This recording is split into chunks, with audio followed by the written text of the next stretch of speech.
What did I say? cried my mother. Take it and put it down in the field. कि mother कहती हैं कि मैंने क्या कहा था, यानी कि उनकी माँ कहती हैं कि मैंने पहले ही चेतावनी दी थी, मैंने पहले ही कहा था कि ये सरवाइव नहीं कर पाएगा, इसे ले जाओ और वापस से उसी फील्ड में रख दो। Her command was in vain, यानी कि उनका जो आज्ञा था वो व्यर्थ था। We were driving to get dress for school, हमें स्कूल जाने के लिए तैयार किया गया। There said the rabbit, rabbit वहीं पे बैठा हुआ था। It was like a tiny obscure cloud, यानी कि राइटर, सुबह हुई, राइटर को स्कूल जाना था इसलिए उन्हें ड्रेसअप किया गया, लेकिन रैबिट वहीं पे बैठा हुआ था एक छोटे से अस्पष्ट बादल की तरह। Watching it the emotions died out of our breast, यानी कि उनको देख के भावनाएं जो थी उनके सीने से बाहर आ रही थी, यानी कि वे इमोशनल हो रहे थे। Unless to love it, to yearn over it, it's little feelings were all amused, यानी कि कह रहे थे कि उसको लव करने से ज़्यादा अच्छा है कि क्या किया जाए, उसको सेफली कहीं पे रख दिया जाए। They must be circumvented, love and affections were are trespass upon it, a little wild thing, it become more mute and asphyxiated, still in its own arrest. When we approached with love, we must not love it, we must circumvent it for its own existence. Here are some words like yearn means want something very much, यानी कि किसी चीज़ को बहुत ज़्यादा चाहना। Abused means hidden. Circumvented means avoided something difficult. उसके बाद है asphyxiated means most uncomfortable, यानी कि ये जो रैबिट है एक छोटा सा वाइल्ड एनिमल, यानी कि जो रैबिट था यह और भी ज़्यादा मूक होते जा रहा था, यानी कि और भी ज़्यादा म्यूट होते जा रहा था और अपने ही गिरफ्त में आते जा रहा था, यानी कि वो क्या हो रहा था, तो वो स्केरी था, वो डरा हुआ था, सहमा हुआ था। जब भी वो राइटर उसे छूते थे तो वो और ज़्यादा अपने आप को गिरफ्त, यानी कि वो सहम जाता था।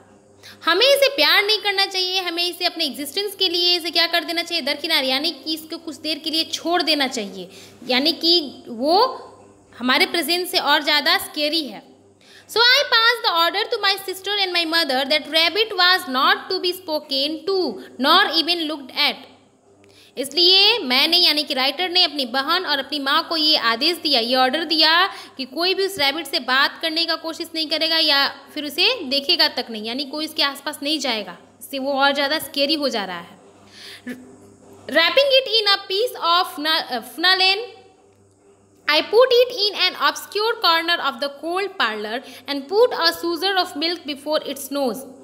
और फिर राइटर क्या करते हैं, तो एक फ्लालेन के एक टुकड़े में लपेटकर उसे ठंडे पार्लर के कोने में रख देते हैं और उसके नाक के सामने, यानी कि नोज के सामने एक दूध की छोटी सी तस्तरी भी रख देते हैं ताकि वो अगर कभी उठा तो वो उसे पिएगा।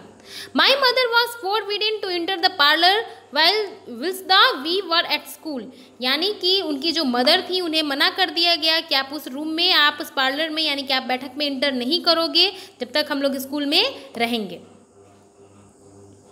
राइटर क्या करते हैं, उसको एक फ्लैलेन में रैप करके लपेट के उसको पार्लर, यानी कि अपने बैठक में ले जाके रख देते हैं और अपनी मदर को कहते हैं कि जब तक हम लोग स्कूल में रहते हैं आप उसमें नहीं जाओगे, यानी कि आप रैबिट के आसपास नहीं जाओगे। As if I should take any notice of your nonsense, she cried, affronted. और मदर क्या कहती हैं, मदर कहती हैं कि जैसे मैं तुम्हारे इस नोटिस, यानी तुम्हारे इस ऑर्डर को थोड़ा भी ध्यान दूंगी, यानी तुम्हारे इस बकवास की ओर मैं थोड़ा भी ध्यान दूंगी, उन्होंने तपाक से कहा। Yet I doubt if she ventured into the parlor. और राइटर कह रहे हैं कि मुझे संदेह था कि कहीं मेरे एब्सेंस में, यानी कि मैं स्कूल में हूँ और मदर उस पार्लर के अंदर इंटर करती हैं तो क्या होता है, कहीं वो रैबिट डिस्टर्ब ना हो जाए। At midday after school, creeping into the front room, there we saw the rabbit still and unmoving in the piece of flannel. दोपहर के समय स्कूल के बाद सामने के कमरे में रेंगते हुए, यानी कि वो लोग क्रॉल करते हुए बिना आवाज़ किए हुए खरगोश के पास जाते हैं, उसे देखते हैं और अभी भी वो क्या था, तो बिना हिले डुले उसी फ्लैलेन के टुकड़े में लिपटा हुआ था। Strange grey brown neutralization of life still living. It was a sore problem to us. और अभी भी वो जो रैबिट है उसकी कंडीशन पहले की ही तरह थी और इस प्रॉब्लम को बहुत जटिल बताते हैं राइटर।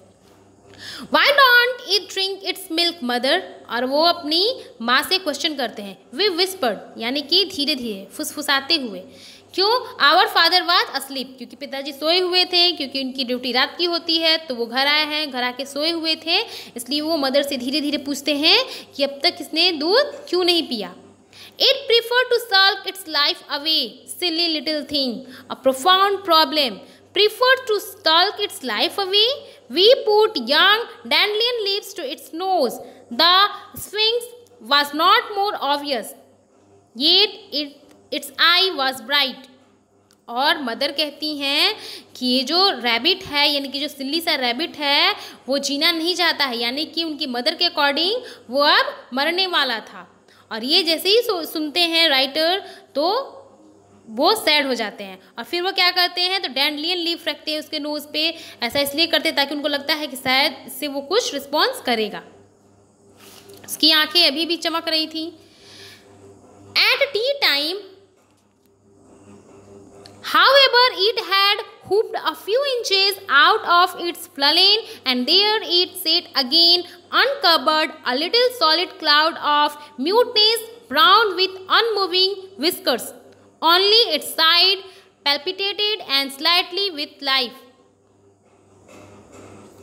और हालांकि चाय के समय यह अपने फ्लालेन से कुछ इंच बाहर आकर, यानी कि ये हुप करते हुए बाहर निकलता है और वहाँ बैठ गया, और फिर क्या होता है, फिर से वो एकदम स्टिल हो जाता है और वो फिर से क्लाउड की तरह, यानी कि सॉलिड क्लाउड की तरह भूरे रंग का हो जाता है। इसकी जो मूछें थी वो हिल नहीं रही थी, सिर्फ इसके साइड से थोड़ा थोड़ा हिल रहा था, उससे पता चल रहा था कि ये अभी क्या है, लाइव है, जीवित है।